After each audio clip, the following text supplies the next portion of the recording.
Hello வணக்கம், இது உங்கள் சிவி ஜோன். எல்லாரும் எப்படி இருக்கீங்க? இப்போ பார்த்தீங்கன்னா லைவில் வந்து நாங்கள் அப்பா இன்னும் நடக்குது, கடைசியில் பிச்சை எடுக்க விட்டிங்களா இப்போ சோத்துக்குன்ற மாதிரி வந்துட்டு எல்லோரும் வெளியே வந்துட்டு இருங்க, நாங்கள் வந்து இப்போ திரைகள் மூடப்படும், கார்டன் ஏரியாவில் ஜாலியாக இருங்கன்னு சொன்னோன்னே எல்லோரும் செம்மையாக ஜாலியாக ஃபன் பண்ணிவிட்டு ஒரே டான்ஸு சூப்பராக இருந்துச்சு.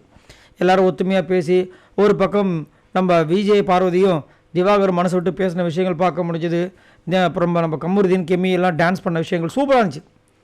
அந்த சூப்பராக இருந்த டைமில் இந்த பக்கம் பார்த்தீங்கன்னா மர்ம நபர்கள் தொப்பி இது குள்ளாலாம் மங்கி குள்ளாலாம் போட்டு உள்ளே வர்றாங்க. என்னடா மேட்ருன்னு பார்த்தா ப்ரொவிஷன்லேருந்து செஞ்ச சாப்பாடுலேருந்து மாவு எல்லாத்தையும் தூக்கி போயிட்டாங்க.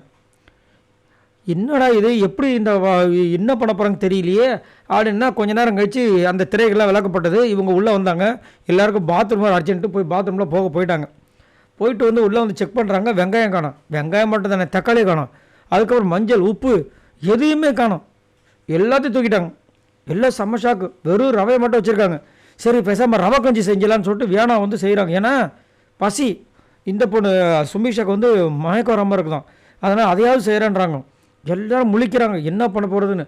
ஆனால் இவர் மட்டும் கண்டிப்பாக வரும், யார் நம்ம கேப்டன் பிரவீன் மட்டும் கண்டிப்பாக வரும், ஃப்ரெஷ்ஷாக அனுப்புவோம்னு நினைக்கிறேன், பார்க்கலான்னு சொல்லிட்டு போயிட்டு ஸ்டோர் ரூம் பக்கத்தில் போய் உட்காந்துட்டாப்ல. நானும் சரி எப்படி உட்கார ஒன்றும் புரியல, எல்லாத்தையும் தூக்கிறவங்க பார்த்தா கொஞ்சம் நேரத்தில் பெல் அடிக்குது. அப்படியே கீழே ஊந்து காலில் ஊந்துட்டார் அந்த டோர் முன்னாடி. உள்ளே போய் பார்த்தா கொஞ்சோண்டு சமைக்கிறதுக்கு உண்டான விஷயங்கள் இருக்குது, கொஞ்சோண்டு கூடயே வந்து லெட்டர் இருக்குது. என்னன்னு பார்த்தா இந்த வாரத்துக்கு இவ்வளோ தான் கொடுக்க முடியும், இதுக்கு மேலே உங்களுக்கு வேணும்னா டாஸ்க்கை வின் பண்ணிவிட்டு வாங்கிக்கோங்க.